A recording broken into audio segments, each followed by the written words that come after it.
উপদেষ্টা, আইন উপদেষ্টা এবং পররাষ্ট্র উপদেষ্টা, এই যে ধ্বজভঙ্গ অপদার্থ পররাষ্ট্র উপদেষ্টা, আইন উপদেষ্টা, স্বরাষ্ট্র উপদেষ্টা, এদেরকে গ্রেফতার করতে হবে। গ্রেফতার পদত্যাগ না, এদেরকে গ্রেফতার করতে হবে, এদেরকে আইনের আওতায় আনতে হবে, এদেরকে কাঠগড়ায় দাঁড় করাতে হবে।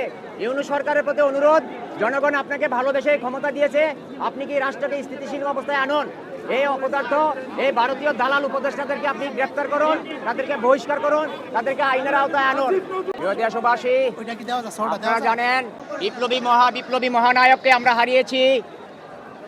জুলাই বিপ্লবের পর বাংলাদেশে প্রথম ইনসাফের বাংলাদেশ, দুর্নীতিমুক্ত বাংলাদেশ গড়ার প্রথম লিডারকে হত্যা করা হয়েছে। তার শাহাদাতে, তার শহীদি জানাজায় আজ লক্ষ জনতার দল। এই জনতাকে আহ্বান জানাচ্ছি, জনতাকে বলতেছি, আপনারা জুলাই বিপ্লবের হাদি ভাইয়ের নীতি নৈতিকতা আদর্শ বুকে ধারণ করে ইনসাফের বাংলাদেশ, সোনার বাংলাদেশ, দুর্নীতিমুক্ত বাংলাদেশ গড়ার জন্য সামনের দিকে এগিয়ে যাবেন। আমাদের এই মুহূর্তে বিপ্লবী সরকার দরকার।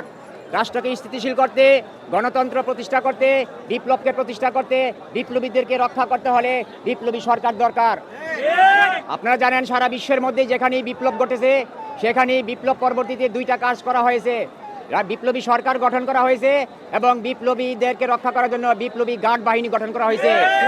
কিন্তু আমরা 2024-এর বিপ্লবের পর এই বিপ্লবী সরকার এবং বিপ্লবী গার্ড গঠন করতে পারি নাই। এটা আমাদের জাতি হিসাবে ব্যর্থতা, যার ফলশ্রুতিতে আমরা হাদি ভাইকে হারিয়েছি। আমরা আর কোনো হাদি ভাইকে হারাতে চাই না, আমরা আর কোনো বিপ্লবী যোদ্ধাকে হারাতে চাই না, আমরা এই জুলাই যুদ্ধকে আর অপদস্থ হতে দিতে চাই না। তাই আমাদের এখন প্রয়োজন ঐক্যবদ্ধ হয়ে বিপ্লবী গার্ড বাহিনী গঠন করার এবং বিপ্লবী সরকার গঠন করার। এই মুহূর্তে দরকার বিপ্লবী সরকার। আপনারা সকলে দলমত, ধর্ম, বর্ণ, গোত্র সকলে ভেদাভেদ ভুলে রাজপথে আবার নেমে আসুন। বিপ্লবী সরকার এবং বিপ্লবী গার্ড বাহিনী গঠন করার উদ্দেশ্যে সবাই আওয়াজ তুলুন, স্লোগান তুলুন। সকলকে ধন্যবাদ।